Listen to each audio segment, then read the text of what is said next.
osian yn beirniadu ac mor brysur wrth i'n darllen y cerddi, mae e'n cael hoi fach. A mae'n excited. Nath e sibrwd wrthai, safon, Catrin, faf, safon. Felly, yn edrych ymlaen at hwnna. Oce, wel beth sydd fi fan hyn yw cerdd sy'n mynd i wneud i fi dim yn lot gwell. A mae ynglyn â thrydar. A mae jyst yn conan am ambell beth. Mae fe'n sôn am ambell i ffrind sy'n bresennol heno, a'i harferion Twitteraidd nhw. Mae'n sôn am bethau maen nhw gyd ambell ffrind wedi gweud wrtho i sy'n digwydd iddyn nhw ac yn y blaen. Dyma ni. Na i ddim enwi nhw. Chi'n gwybod pwy i chi. Hashtag rheolau. Mae'n debyg fod na ambell un wrth i'n cecri os mae'r weithred o sgwennu ar Twitter yw trydar neu trydaru.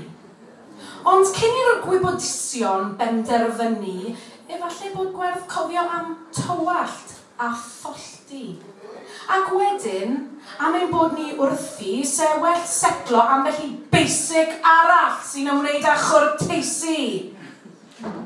Rhif 1. Paid a mynd ar Twitter os oes gen ti gwmni.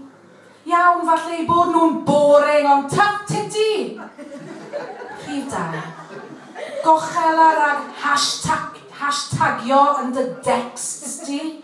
Ti eisiau dod mas heno? Hashtag will she won't she.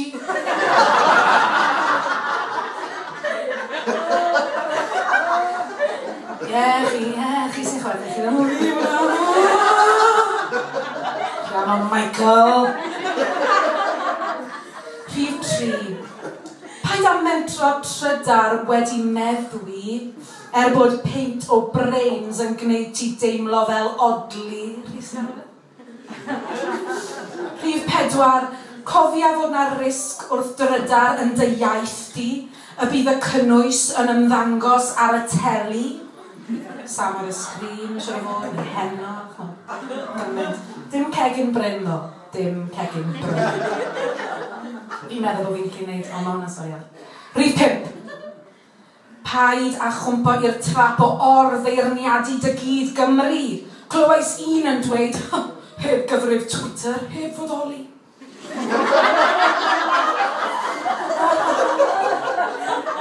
Ac yn ola, cofia nad Twitter sy'n peryglu, ond ti ar y bastard peth nawr o Wachalosgi.